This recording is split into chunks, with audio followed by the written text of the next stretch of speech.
Welcome. It is another week. It's another episode. This is Top Rope Talk, and we are your hosts, Denzel Snipes. I got the guy right beside me, Undisputed Sumner himself, Tyler Sumner, and the one right below the numbers guy himself, Sean Rusty, who decided to wear sleeveless tonight because he wanted to look all sexified and shit. But that's all good.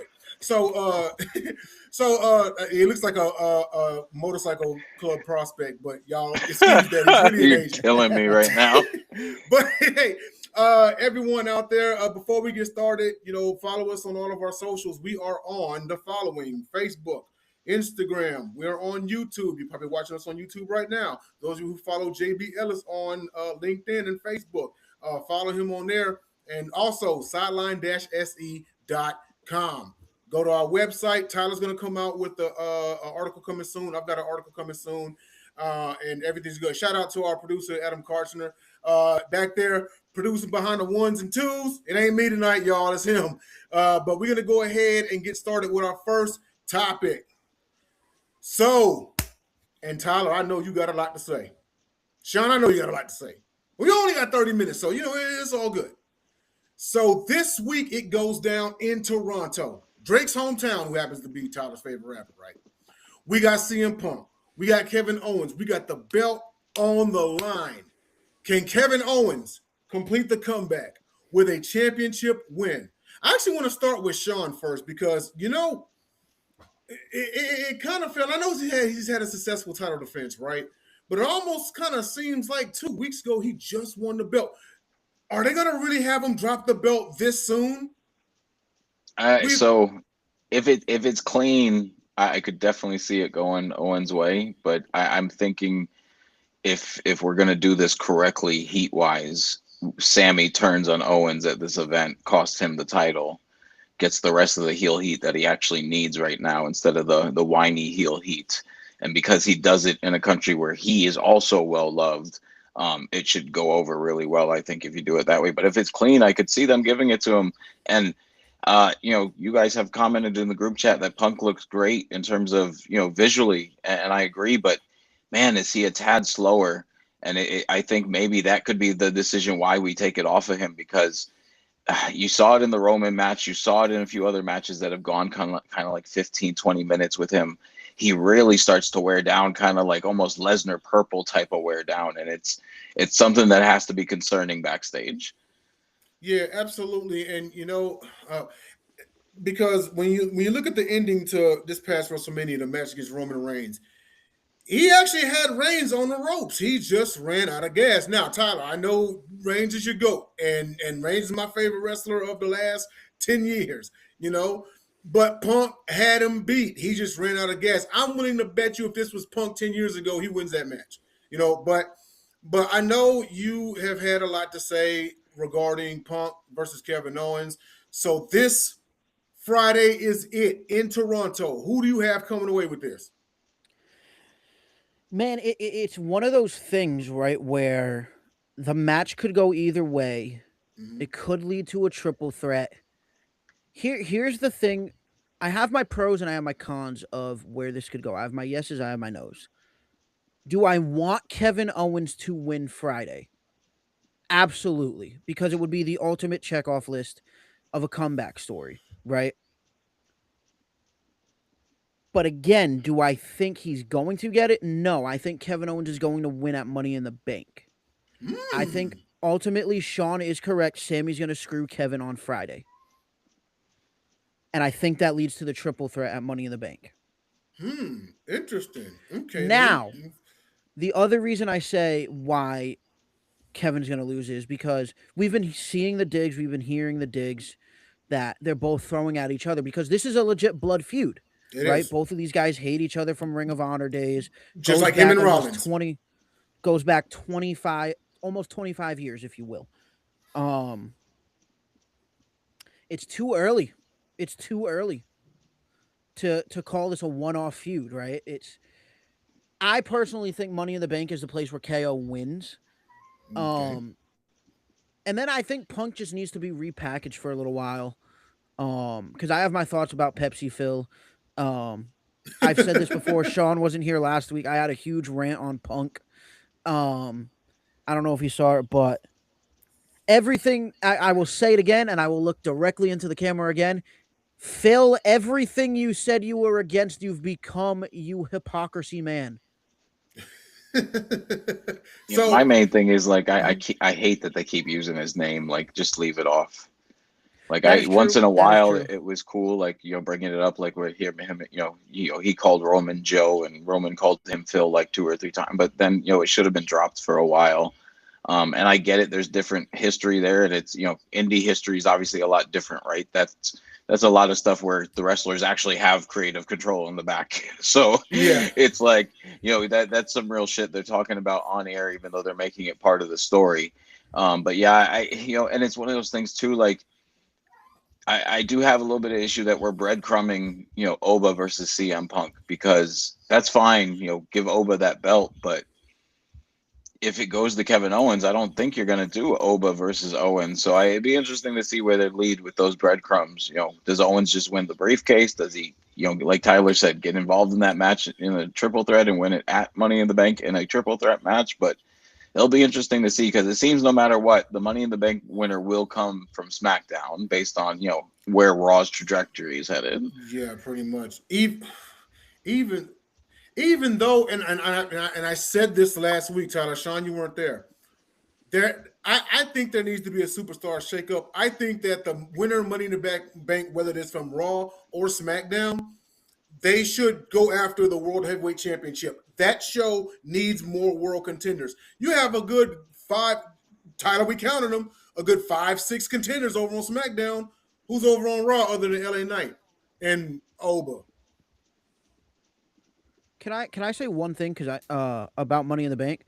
How would you guys feel about if Bronson Reed won it and got away from the Vision based off how he looks? Dude has lost so much weight and gotten shredded. Hmm. I wouldn't be opposed if he went Money in the Bank and went for the world title. I wouldn't mind it neither. The only thing about it is how you going to keep the Vision together if Bronson Reed's gone? You got to recruit somebody else. Well, I think the Vision's dead. The Vision's gone Yeah. blind for the last like month, 2 months, 3 months, 4 months, 5 months, however you want to put it. We have Yeah.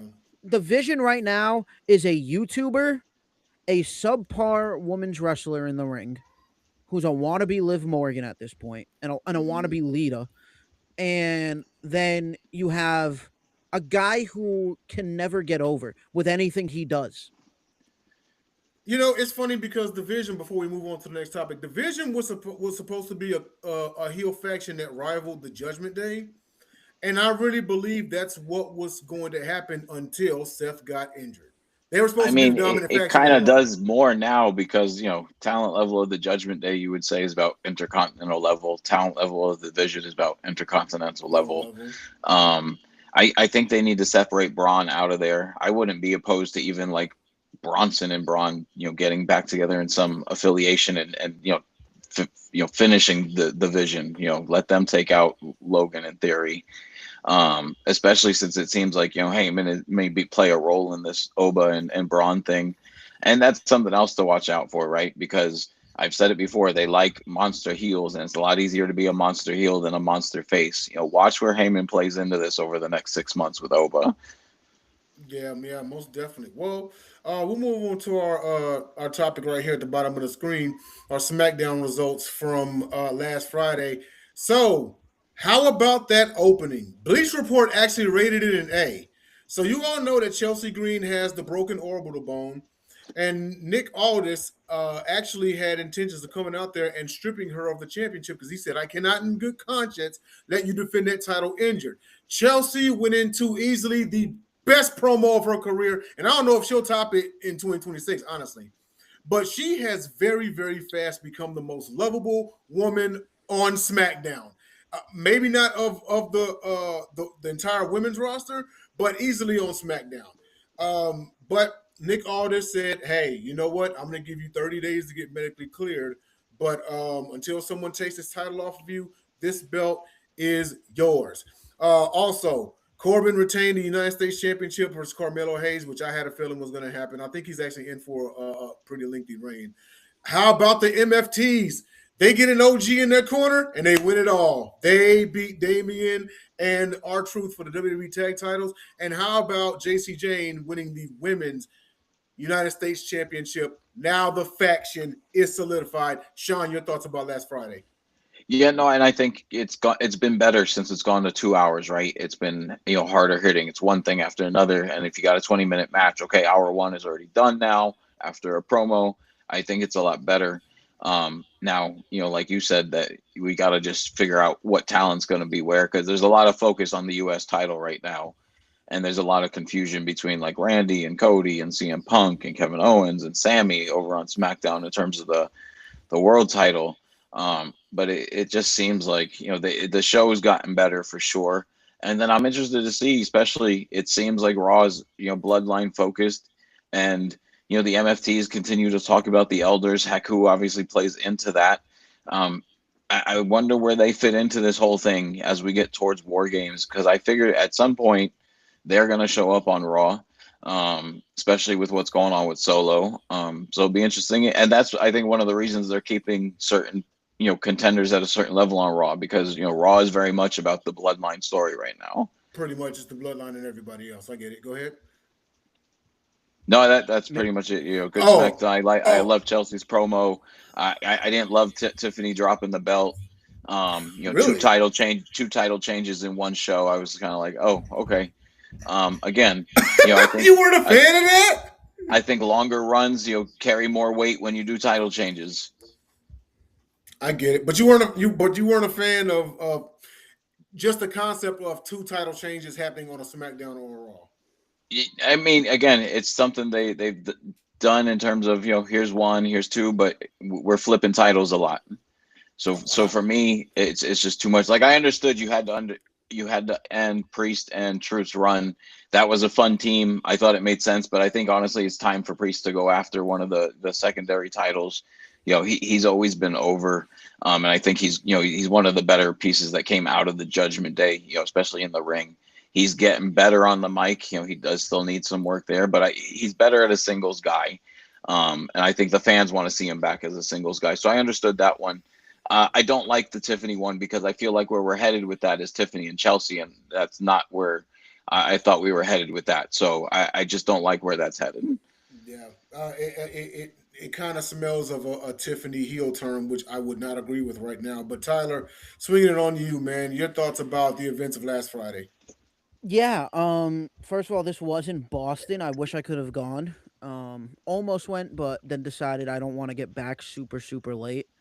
Um, let's talk about the MFTs first. I'm so happy with this decision, especially because we know what Tama Tonga is capable of if you let him work, especially from his New Japan days. And Haku in their corner, the most dangerous. I don't care what anybody says about Roman, being the tribal chief, Jacob being like a jailbird and going crazy all the time. Haku is the most dangerous Samoan to ever come out of that bloodline. If you know the stories, you know the stories. Um, I love this, and now, in terms of the Tiffany dropping the U.S. title to JC, I'm a Fatal Influence stan. I am so happy that JC freaking Jane has that United States title. And I will say this, that rolling encore that she hit Tiffany with. Oh, that was on the button. Oh my days. You know what that reminded me of? That was Sean, it was Masato's roaring elbow all over again. Oh, it was a good match. It was definitely a good match. Else. It reminded me of something else. I gotta cue the accent for this. I'm afraid I've got some bad news, gentlemen. Yes. The man who should have been the Bullhammer. Yes, the Bullhammer. I remember that. Now, do I think JC is world title ready? We have to see where we go with this U.S. title reign. But if you watch the match, right, who kind of came out and kind of costed Tiffany? Because Tiffany was too busy helping Chelsea. And I've always been of the mind, I think Tiffany is a better heel than she is a face. Well, here's the thing.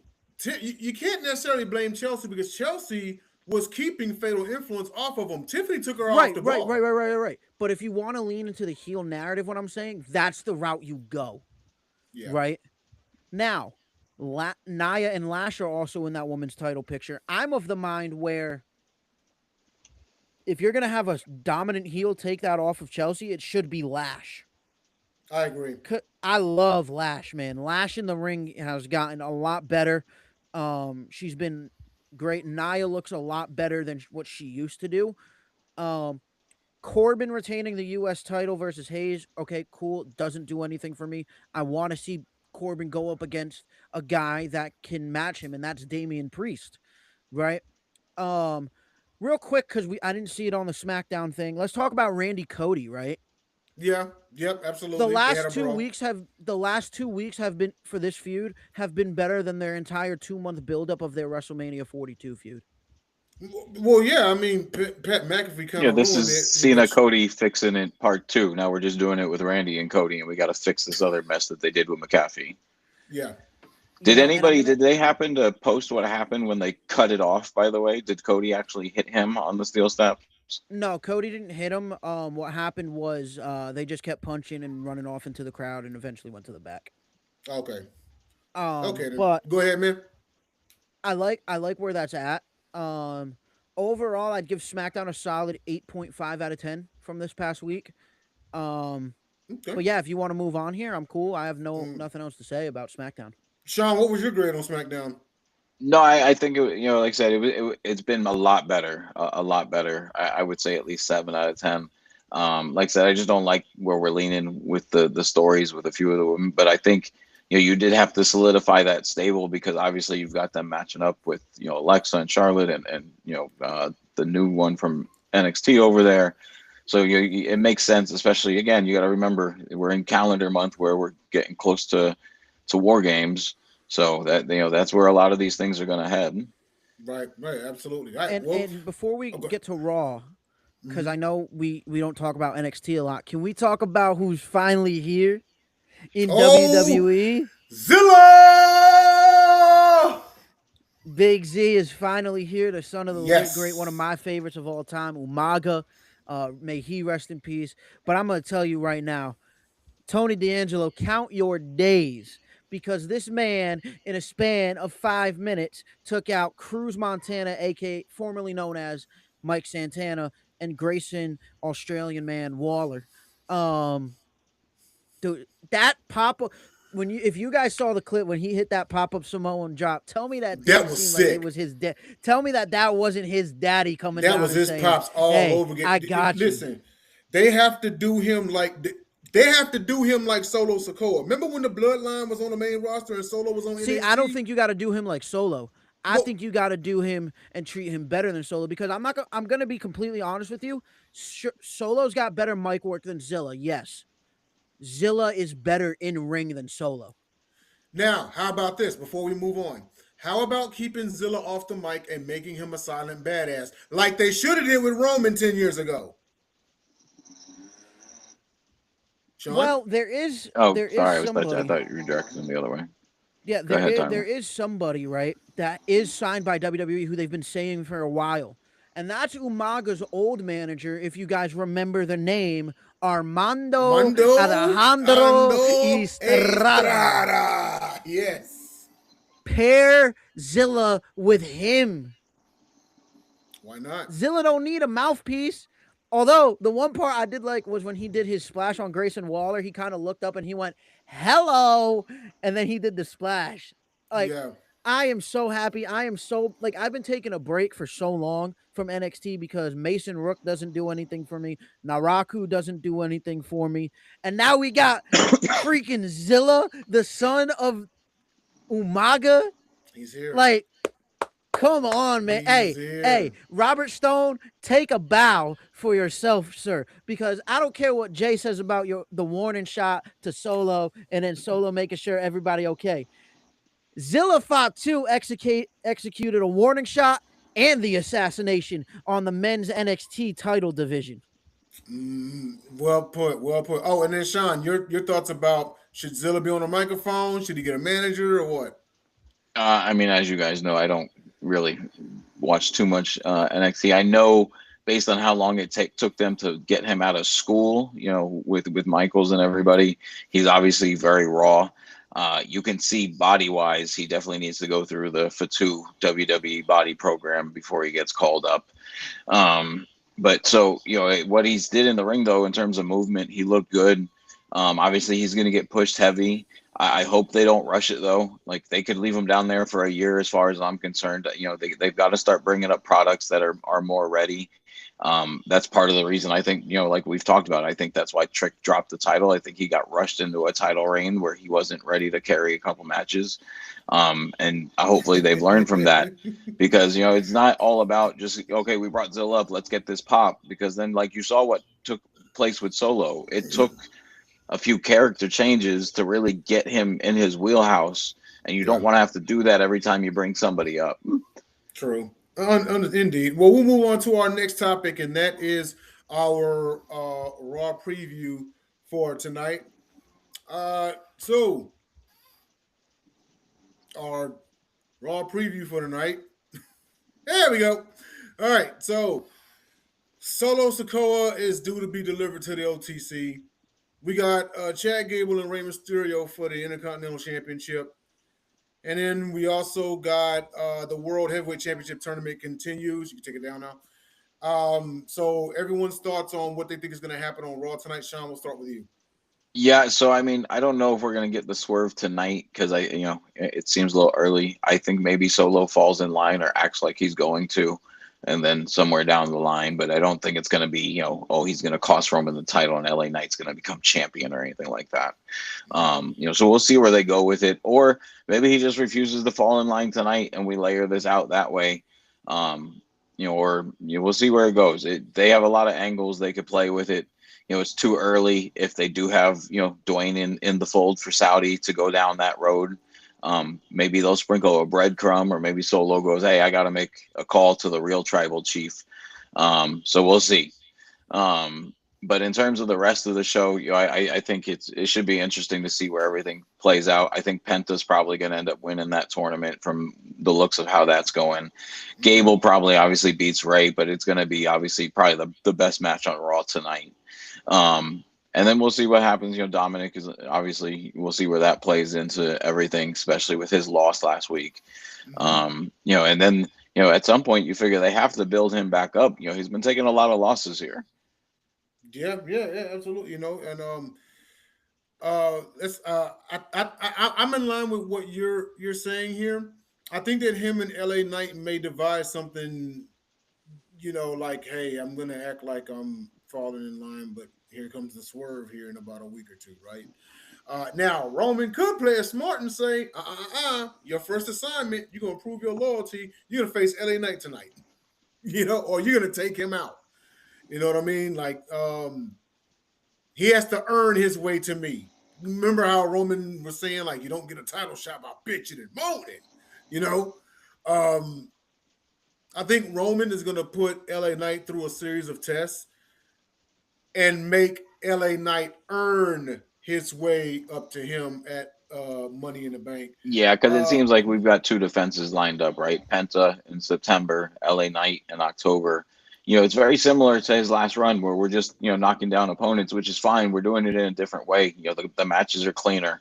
But you figure that's going to stop at some point. I wonder if it's, they're going to wait till War Games, where it's not where the title's on the line type of thing, to start, the heavy part of the storyline towards WrestleMania. Because right now they're pointing more towards a Punk Oba matchup than they are towards a Roman Oba matchup. And again, I think that's because there's a lot up in the air with contracts for Saudi. People can say Brock's retired, but if they toss enough money at him, never say never. Kind of like Undertaker, right? Yep. Oh, and then Tyler, your thoughts about what you're gonna think is gonna happen tonight? Well, I mean, you guys see the shirt that I got on, right?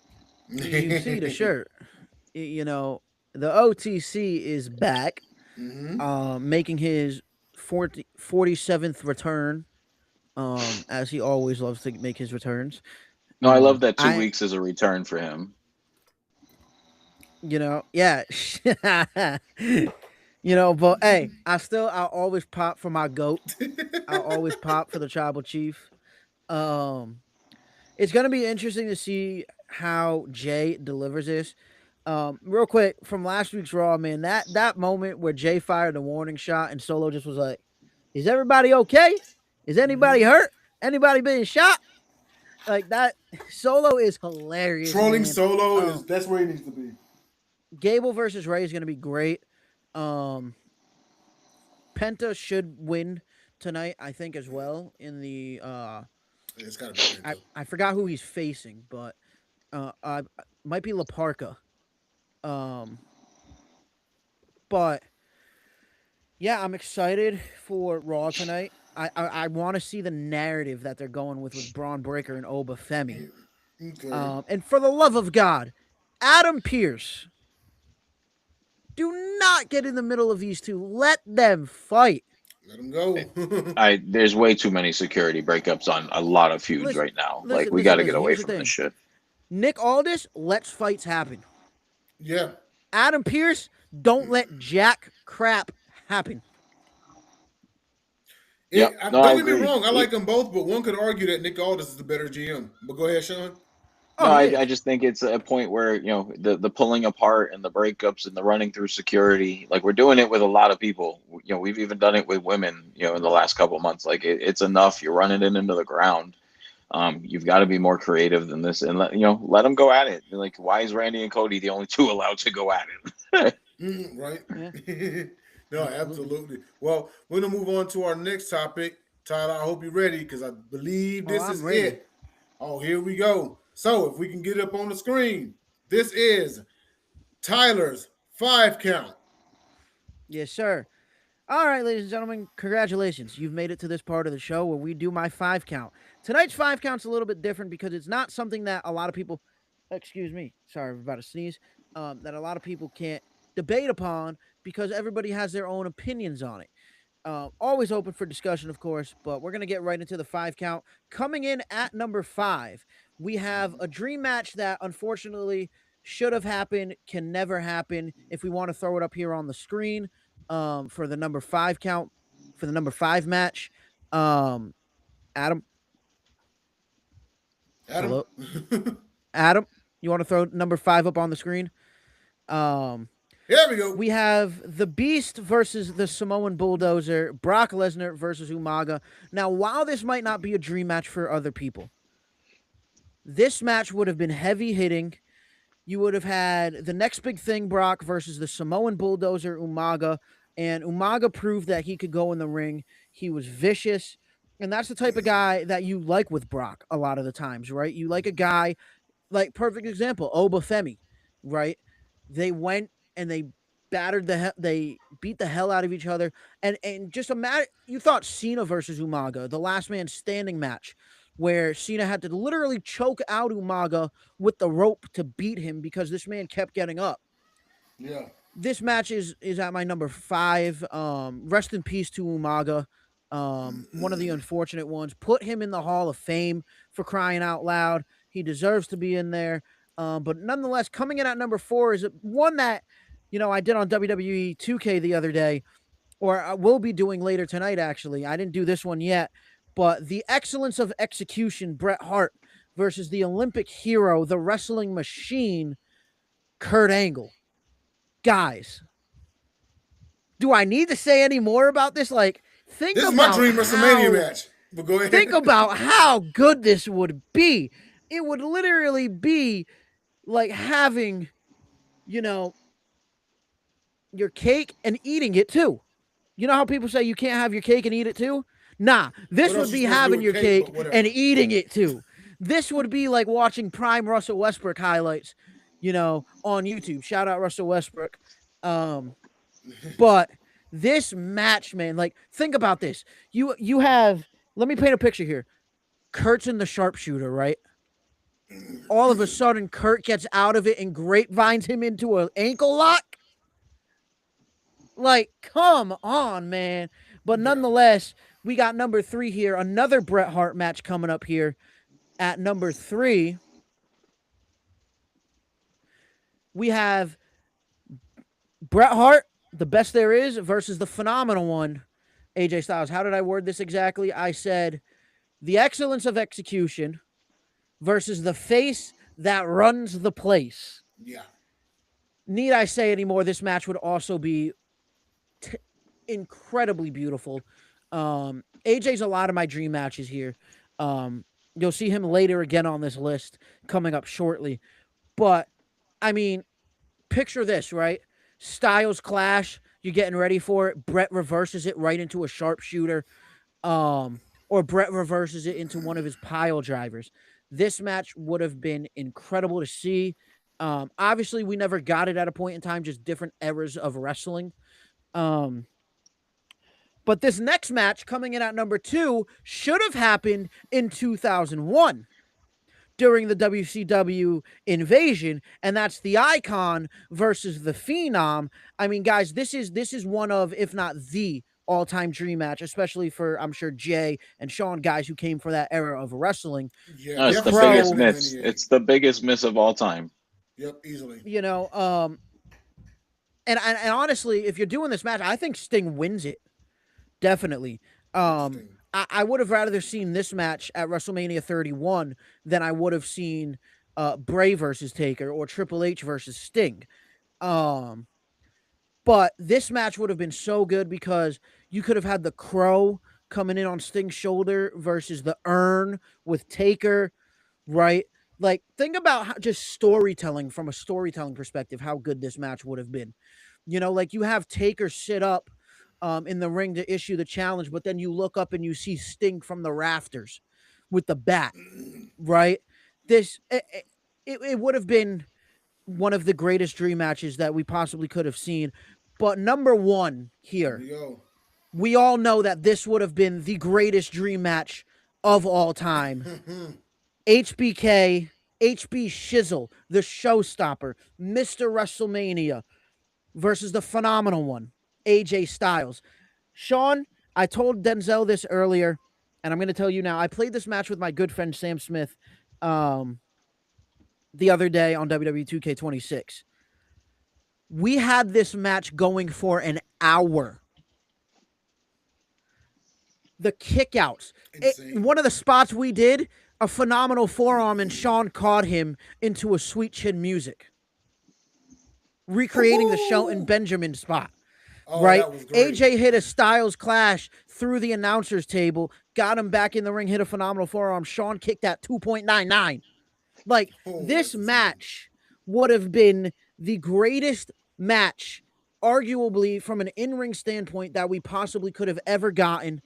And that, ladies and gentlemen, is my list. Of course, I'm going to open the floor to discussions now. If you guys want to pitch your dream matches in, I'm all ears. An honorable mention that I had that should have happened but never did: Batista versus Brock Lesnar. Of course. And that's now, here's the deal. They actually did meet up, but it was in OVW. Right. But it wasn't, the animal versus the beast and everything. No, more than solid list. I probably would have had Sting Taker at number 1. As Sean said, it was the biggest miss of all time. My honorable mention, I've got Kurt Angle versus Mr. Perfect. That's probably my honorable mention right there. But other than that, phenomenal list, man. Sean, what do you think? Yeah, no, I mean, yeah, it's unfortunate because obviously, AJ's first WWE run was very short-lived. It would have been something to see if, he could have made it through that, even though Michaels was at the end there. They could have, done it, if they let AJ come along, but obviously they cut ties with him pretty quickly. And then obviously he had his TNA run and all the stuff that made him who he was. But it's just a shame that they were so just far enough apart in age that there wasn't that overlap, as AJ's coming in and kind of really green to the business the first time he's in WWE. So, but yeah, and for me with Sting Taker, I think anyone that Sting faces at the first WrestleMania unfortunately loses because of Vince's disdain for WCW. Right. I think if they did it at like a SummerSlam, Taker would actually push for him to go over. But I could see where even Taker would get pushed back by Vince saying, no, you're not losing at Mania to a WCW guy. It's not happening. I believe that's a big reason why Sting lost to Triple H. I don't think it had anything to do with anything else other than Vince making sure WCW knew one more time, who runs the show. And it's unfortunate that he never really, I don't think he picked up one victory, maybe in a tag match, right? But no singles victories in the WWE. and that's shameful. Even at the end where they picked him up late, it's shameful what they did to him. Yeah, Yeah. and I had one that wasn't WWE on here. That was my honorable mention as well. Just because it probably will never happen. Bear with me. Kenny Omega, Seth Rollins. Oh, that would be a banger. That yeah, and you're right. It probably will never happen And then because they both are hurt for 6 months at the end of the match. yeah, because I mean, like I think Kenny Omega's now in the twilight of his career, and But like Rollins as Prime well. versus Prime. But Prime versus Prime, no, it would have knocked the socks off. Absolutely. And we were this close because there was rumor. I don't know if you guys remember this. I remember that we Omega were was coming to both WWE. about to sign Kenny and AJ in 2016 and have them debut. There was even rumor that Kenny was going to win that Royal Rumble and win the WWE Championship in 2016, which would have happened. But we're gonna go on to our last segment of the evening, and that is Sean Rusty's Enter the Vault. We can just get up on the screen here. Yeah, I can't see what you're prompting on the phone, so you want to tell me which one is up first? All right, yeah, sure. I'll introduce them, and then you talk about them. All right. By the way, everybody, while the topics are coming up, be sure you follow us on all of our platforms. We're on Facebook, YouTube. We're on X as well as Instagram, and then also our website, sideline-se.com. All right, and Adam, we got the topic up. I'm gonna have to read it off the phone here. Hold on. I think I'll just go off the phone. All right, so our first one, 1998. How about the Ultimate Warrior making his shocking debut on Monday Nitro, confronting Hollywood Hulk Hogan? Sean.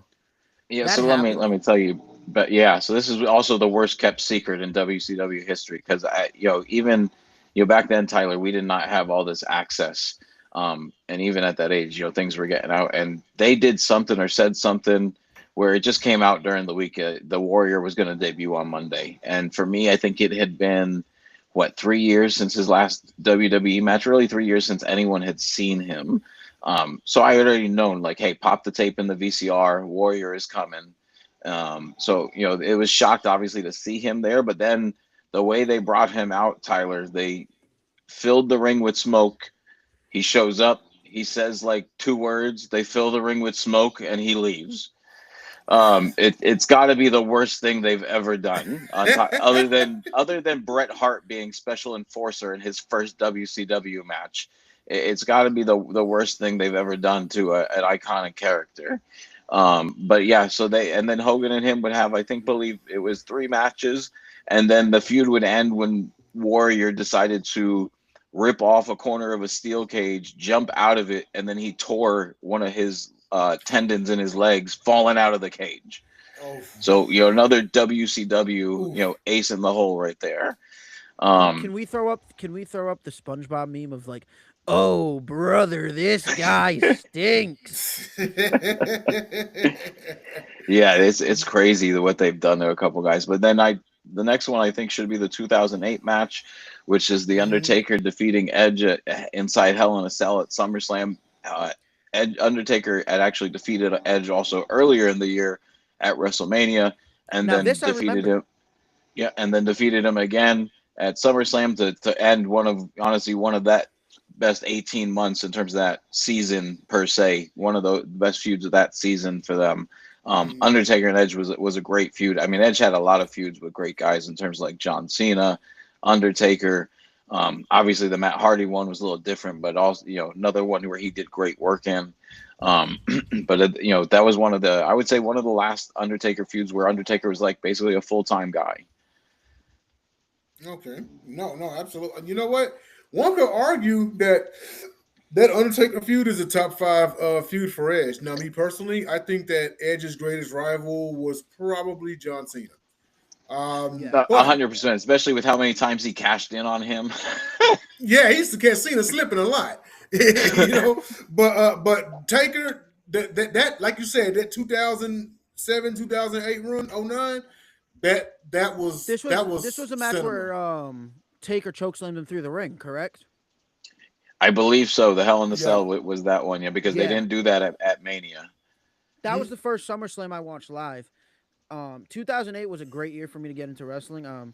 I've said this before, and I'll say it again. This is an ongoing joke that I have. There was nobody more over on the face of the planet, not named Barack Obama, than Jeff Hardy in 2008.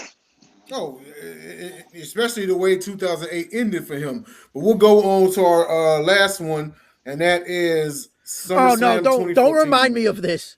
Don't remind me of this. Sean, so racist rub from my salt, memory. rub salt in the wound. Go ahead. So, Tyler, how old were you when this happened? In 2014. So this was 12 years ago. No, I was 11. Okay, I was fresh turning so 11. You're right about the age of where my daughter, who loved John Cena and found him on Nickelodeon, and that's the reason we watched wrestling. Try to explain this to an 11-year-old why John Cena's getting suplexed 16 times in a row, and it looks like he's dead in the ring. Hey, and you know what's even crazy?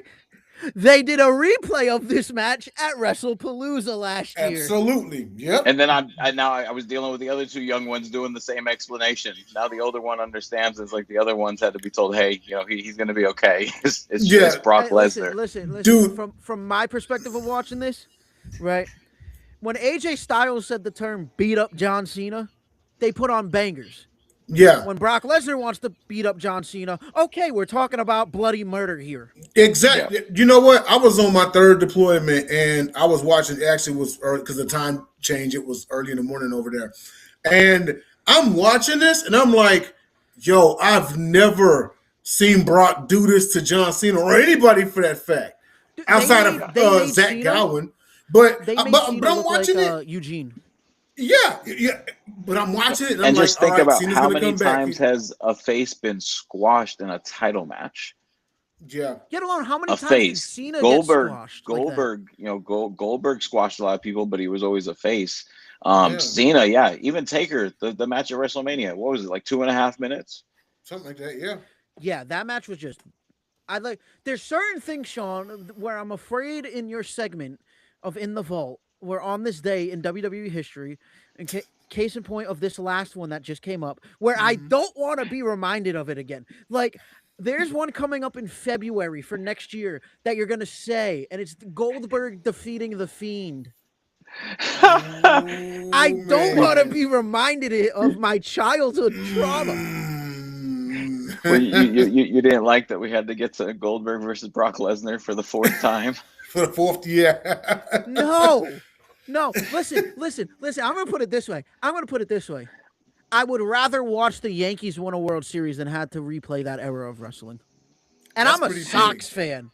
Dude, you need counseling after that match. I think the greatest thing, though, about those two matches... I had a week of counseling after that match for other things, but I brought that up in my therapy discussions. They was like, "Why are you so sad?"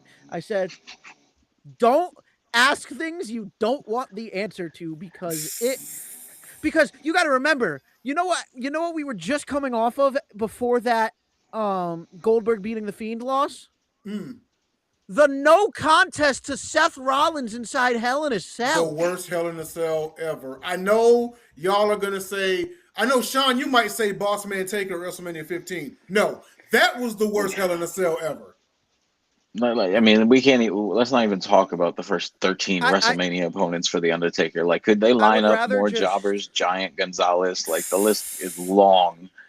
But yeah, I agree. That Hell in the Cell match was awful, and then Goldberg, Taker match at Saudi was awful. Like his matches in WWE, he had more awful matches than he had good matches in WWE. But anyways, so. The one thing that I wanted to point out was, both times Cena got killed by Lesnar, he said it made sense for John Cena's character to get destroyed in that moment for what Brock Lesnar's character was doing. Go ahead. Correct me if I'm wrong, because you being a bigger Brock guy than me. Cena only beat him once, right? That was Extreme Rules 2012. Correct. Yeah, one victory, and he was getting manhandled in that match. But go ahead, Sean.